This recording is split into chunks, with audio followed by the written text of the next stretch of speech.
Welcome back. सेहत के लिए सेस जो कि कल से चर्चा में है, ये खबर काफ़ी ज़्यादा कि अब सरकार ने 2 नए बिल इंट्रोड्यूस किए हैं पार्लियामेंट के अंदर और उनका पर्पस ये है कि जीएसटी में रिलैक्सेशन के बाद जो ये हमारे सिन गुड्स हैं, सिगरेट, तंबाकू, गुटखा, पान मसाला, इन पर जो अब कंपनसेशन सेट हट रहा था जिसकी मियाद खत्म हो रही है दिसंबर में, उस पर वो भार ना हटने दिया जाए। गुड नहीं है सोसाइटी के लिए। उनका वो जो उन्हें सस्ता नहीं करना है, उन्हें इजीली सुलभ नहीं बनाना है, तो उस पर अब नए तरीके से टैक्स लगेगा। और अच्छी बात कि टैक्स देश की सुरक्षा और स्वास्थ्य व्यवस्था को बेहतर करने में काम आएगा। ब्रेक से पहले काफ़ी क्लैरिटी इस पर ले ली हमने। शरद जी और मणि साहब दोनों हमारे साथ बने हुए। शरद जी, WHO का एक गाइडलाइन में पढ़ रहा था, उनके हिसाब से ये जो इस तरह की चीज़ें होती हैं इन पर कुल मिला के 75 से 80% का टैक्सेशन होना चाहिए। तो 40% तो GST हो गया, बाकी ये सेस हो गया। तो क्या ये दोनों का कैलकुलेशन जोड़े तो उतना पहुंचता है या वो उस बेंचमार्क से अभी हम बहुत नीचे हैं? नहीं, मुझे लगता है करीब-करीब हम वहाँ पर पहुँच जाएँगे और ये जो नया दरवाज़ा सरकार ने खोला है, एक दरवाजे से हटा के नया दरवाज़ा, इसका पर्पज़ ही यही है कि थोड़ा-सा फ्रीडम है। देखिए, आप देखिए कि सेस को लेके बहुत सारा कंट्रोवर्सी रही पिछले हम 8 साल की बात करें जब से सेस लगा। जब बीच में सेस एक्सपायर हो गया, फिर उसको एक्सटेंड करा गया, तो स्टेट्स अपना उस पर हक दिखाती थी, ठीक दिखाती थी, गलत दिखाती थी, ये एक अलग राजनीतिक मुद्दा है या स्टेट्स की बैलेंस शीट जो फिस्कल पोज़ीशन उस पे डिपेंड करता है।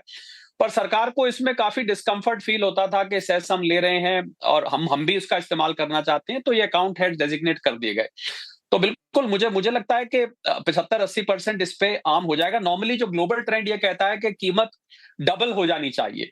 यानी कि अगर ₹100 मैन्युफैक्चरर कमा रहा है, तो इतना ही सरकार को भी उसको देना चाहिए इस चीज़ को बेचने के लिए। नॉर्मल जो लॉजिकल थिंकिंग है ग्लोबल लेवल पे आप लें तो बल्कि 75-80 नहीं, मैं आपसे और बढ़-चढ़ के बोल रहा हूँ। दूसरी इसमें बात ये है, आपने बात करी गाड़ियों की, वो बहुत ज़रूरी बात उठाई इसमें। तो इसमें 2 कैटेगरी आती हैं। देखिए, जो प्रोमल्गेशन बनाए गए हैं, जो बिल पास हुआ है, उसमें कहीं सिन वर्ड नहीं यूज़ हुआ है। तो इसमें एक तो सिन गुड्स आते हैं, दूसरा हम इसको प्रोग्रेसिव टैक्सेशन कैटेगरी में मुझे लगता है आगे जाके जाएगा। यानी कि महँगी गाड़ी है, मान लीजिए गाड़ी 25-30 लाख रुपए से ज़्यादा की है और उसके ऊपर आप अगर एक्स्ट्रा लेना चाहते हैं, जिसको हम प्रोपेंसिटी टू स्पेंड कहते हैं, जो लोग खर्च कर सकते हैं, तो उनसे लिया जाए। This is progressive taxation. Luxury good है, एक व्यक्ति घड़ी 2500 की खरीदता है, एक व्यक्ति जाके घड़ी 2 लाख रुपए की खरीद लेता है, तो उस व्यक्ति में टैक्स देने की कैपेसिटी है, तो इसको हम प्रोग्रेसिव टैक्सेशन कैटेगरी में डालते हैं। तो अगर प्रोग्रेसिव टैक्सेशन पॉलिसी भी सरकार इसमें फॉलो करती है, मुझे लगता है सरकार ने ये एनेबलिंग प्रोविजन बना लिए हैं। शुरुआत इसकी सिन गुड से हो रही है, पर आपने बिल्कुल उस रग पे हाथ रख दिया, जो रग मुझे लग रहा है सरकार के दिमाग में है कि अगर कोई भी प्रोडक्ट ऐसा पाया गया जिसमें कि नुकसान ज़्यादा हो रहा है, जिसपे आराम से लिया जा सकता है, जिसमें इनइलास्टिक डिमांड है, तो वहाँ पर, और खासकर वो लग्जरी कैटेगरी में है, तो वहाँ पर ये लगाया जाएगा। मुझे लग रहा है अभी ये शुरुआत है। आने वाले समय में आपको ये लिस्ट, उसमें जो आइटम है सिन के अलावा नॉन सिन गुड्स यानी कि लग्जरी गुड्स या हार्मफुल गुड्स भी आपको आते हुए दिखाई देंगे। ये जल्द होगा, पर आपकी सवाल का मैं सीधा जवाब दूं तो 100% तक भी अगर लिया जाए तो इसमें कोई हर्ज नहीं है। जो लोग खाते हैं पीते हैं वो जरूर देंगे इसको। और अगर उनको आदत पड़ी हुई है, किसी ने मेरे को कहा कि सरकार तो बुरी आदत का फायदा उठा रही है, तो आप बुरी आदत छोड़िए ना, सरकार फायदा तो बाद में उठाएगी या नहीं उठाएगी, पहले आप आदत छोड़ के देखिए। आपसे तो आदत छोड़ी नहीं जाती, तो सरकार टैक्स लेना क्यों छोड़ दे? बड़ी सीधी सी इसमें प्रिंसिपल अप्लाई करता है। और मुझे लगता है कि इसमें एक चीज जो देखने वाली होगी विपिन, क्योंकि बहुत सारा टैक्स इवेजन सुनने में आता है, तो मुझे लगता है खासकर गुटखा, पान मसाला, इन चीजों में, और जो रूरल एरिया में डिस्ट्रीब्यूशन है, वहां पर बहुत टैक्स इवेजन सुनने में आता है। मुझे लग रहा है इस बिल में प्रावधान है कि आपको कैसे उसको पकड़ा जाए और कैसे एनफोर्समेंट को और ज्यादा स्ट्रांग बनाया जाए।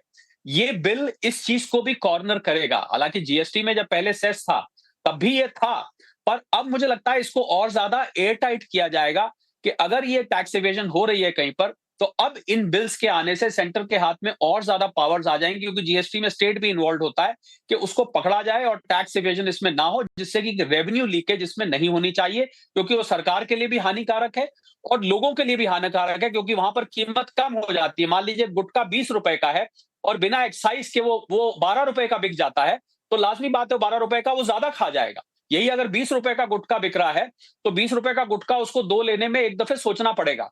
तो दोनों तरीके से हानिकारक है। ये बिल उसको भी सराउंड करेगा। बिल को आप अगर ध्यान से पढ़ेंगे, तो उसमें एनफोर्समेंट को और ज्यादा टाइट किया गया है, विपिन। बिल्कुल। एंड क्विकली मणि साहब, एक सवाल आपसे और, की गाड़ियों का जिक्र कर दिया यहाँ पे शरद जी ने, उन्होंने कहा और भी लिस्ट बड़ी हो सकती है, तो क्या इस तरह की चीजें जो हम जानते हैं स्वास्थ्य के लिए हानिकारक हैं काफी ज्यादा, खास तौर पे जंक फूड जिस पे सरकार का भी अब अच्छा खासा फोकस है, वो भी क्या आगे चलते हुए इस लिस्ट में जुड़ सकते हैं? देखिए, जंक फूड का जो इंक्लूजन है वो डिपेंड करता है कंट्री की, स्टेट की एवोल्यूशन कैसी है।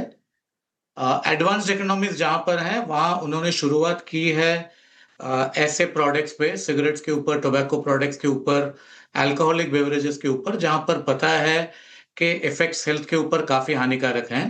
और उसके ऊपर चलते चलते एक पॉइंट ऑफ टाइम में उन्होंने जंक फूड के ऊपर भी टैक्स इंपोज किया है। आपने सुना होगा कुछ वेस्टर्न कंट्रीज में उन्होंने एक टैक्स इंपोज किया है जिसका नाम उन्होंने रखा है फैट टैक्स, और वो एसेंशियली ऐसे प्रोडक्ट्स के ऊपर इंपोज किया है जिसकी वजह से ओबेसिटी बढ़ती है जनरली, क्योंकि ओबेसिटी का जो सोशल कॉस्ट है वो बहुत ज्यादा है। उसको ऑफसेट करने के लिए उन्होंने टैक्स इंपोज किया है।